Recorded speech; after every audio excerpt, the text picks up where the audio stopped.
I really have sort of followed the games from the beginning. They've come on so much, it's really good to see. You can see in the game that huge amounts of effort goes into making it like the film. The team works very closely with the movie makers. What that relationship gives us is an ability to make a movie game that's so authentic. Particularly around Hogwarts, you really get a sense of the castle, the space. They give you a sense of the time of day. Not only can you play the game as Harry running through the castle, but you can also stop and look around. It's probably the most complete castle we've built yet.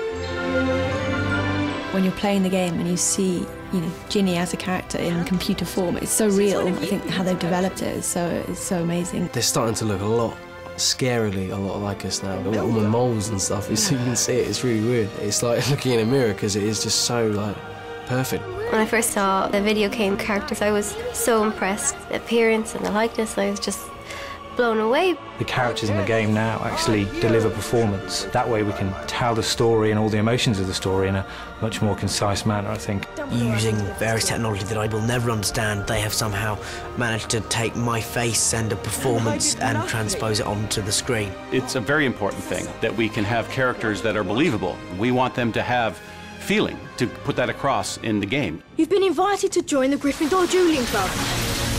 I love dueling. It's so much fun, just, throwing spells at your opponents. What's great is that when you play that, there is a huge amount of ducking and diving, and it's very fast-paced.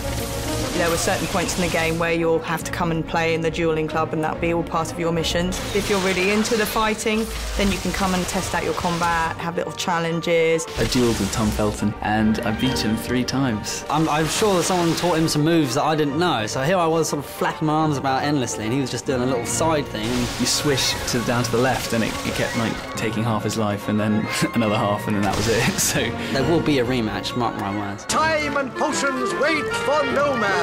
Because potions are obviously so important to the plot in this film, you can pour the ingredients in yourself and you can stir them and fan the flames underneath a cauldron. We had to wave all the fire up and mix it around. I did it really well the first time, but the second time I failed the task. The kind of concocting of all these different things, I think that's brilliant fodder for a game. Being able to actually have a cauldron in front of you and use ingredients such as armadillo bile and other revolting things, the fans will love it. We're using the great themes of the story in the movie to make great gameplay, especially where Ron gets given a love potion and Harry has to try and get him to the potions classroom.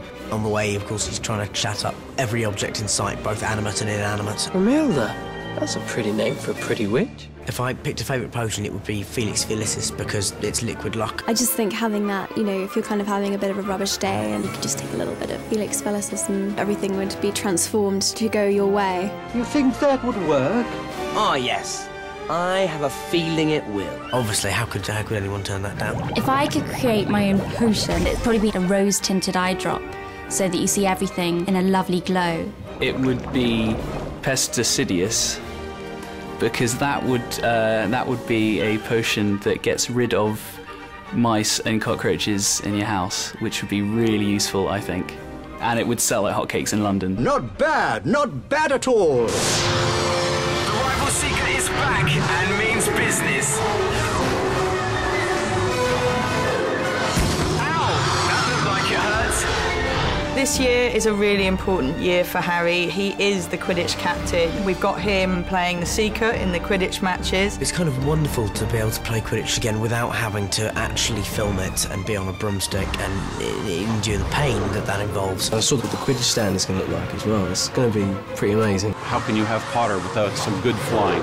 There's no end to what we can do here. Fantastic! Some of the tricks and skills are pretty cool. There's lots of barging. It's quite physical, so it's going to be very like the movie in that respect.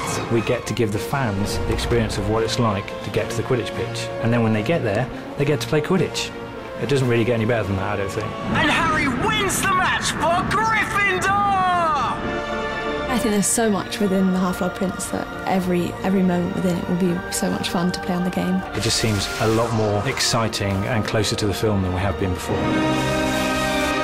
The thing I like about the games is, it gives me a chance to feel like I'm really performing the spells when you have a reaction from the screen. It really does give you a full experience of the Harry Potter world.